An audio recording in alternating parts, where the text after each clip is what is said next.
Hello बच्चों, चलिए प्रश्न की तरफ चलते हैं।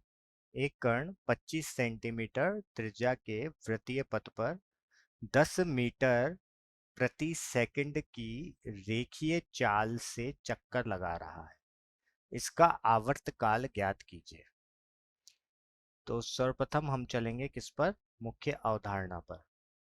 मुख्य अवधारणा। तो यहाँ पर मुख्य अवधारणा होगी आवर्त काल। किसके लिए आवर्तकाल निकाल रहे हैं हम? वृत्तीय गति के लिए, वृत्तीय गति के कर्ण के लिए। तो अगर कोई भी आवर्तकाल क्या होता है? एक चक्कर लगाने में लगने वाला समय आवर्तकाल होता है। आवर्तकाल होता है। और इसका ये क्या है? एक अदिश राशि है। अदिश राशि है। और सेकंड में हम इसको लिखते हैं। सेकंड में लिखते हैं। और हम इसे कैपिटल टी से व्यक्त करते हैं। तो चलिए अब हम चलते हैं हल की तरफ। हल।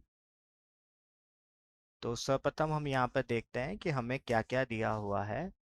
कि अगर कोई वृत्तीय पथ पर गति कर रहा है, अगर यहाँ पर कौन से पथ पर गति कर रहा है? वृत्तीय पथ पर अगर गति कर रहा है तो इस वृत्तीय पथ की हमें जो त्रिज्या है वो दे रखी है हमें 25 सेंटीमीटर। अगर इसको हम मीटर में व्यक्त करेंगे तो हो जाएगा हमारा 0.25 मीटर। ठीक है। और ये जो वृत्तीय पथ पर गति कर रहा है इसकी जो रेखीय चाल है वो हमें दे रखी है 10 मीटर प्रति सेकंड। ठीक है। अब हमें ये बताना है कि अगर ये वृत्तीय पथ पर गति कर रहा है तो ये अगर एक चक्कर लगा ले तो इस एक चक्कर में इसे कितना समय लगेगा? वही किसके बराबर होता है? आवर्तकाल के बराबर होता है। आवर्तकाल क्या होता है? आवर्तकाल क्या होता है? एक चक्कर लगाने में लगने वाला समय। एक चक्कर लगाने में लगने वाला समय। ठीक है। तो अगर हम यहाँ पर देखें तो एक चक्कर में लगने वाला समय होता है, इसको हम व्यक्त करते हैं टी से, कैपिटल टी से।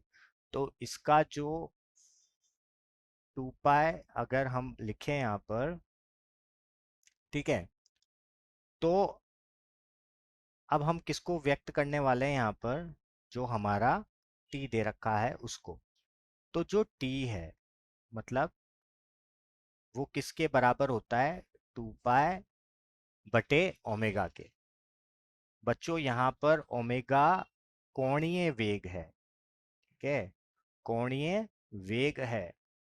तो ये जो कोणीय वेग होता है इसका रेखीय मतलब हम अगर यहाँ पर देखें रेखीय वेग एवं कोणीय वेग में जो संबंध होता है वो होता है v बराबर आर ओमेगा। तो यहां से अगर हम ओमेगा को निकालेंगे तो v बटे आर आएगा। ठीक है। हमने ऐसा क्यों किया है? क्योंकि हमें v भी दे रखा है और r भी दे रखा है। r यहाँ पर त्रिज्या है, v यहाँ पर वेग है। अब सबकी जो हमें मान दे रखे हैं उनको हम यहाँ पर रख लेंगे। जैसे त्रिज्या का मान वो हो गया हमारा 0.25।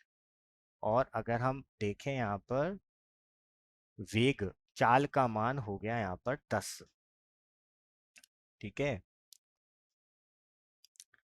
10 हो गया है यहाँ पर।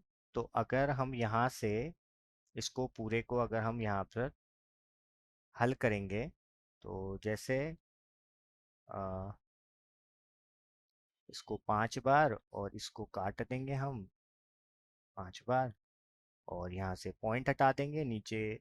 अगर 100 लगाना है तो 100 लगा देंगे, 100 लगा देंगे, और ये आ जाएगा हमारा 11/7, जिसको हम व्यक्त करेंगे 1.571 सेकंड।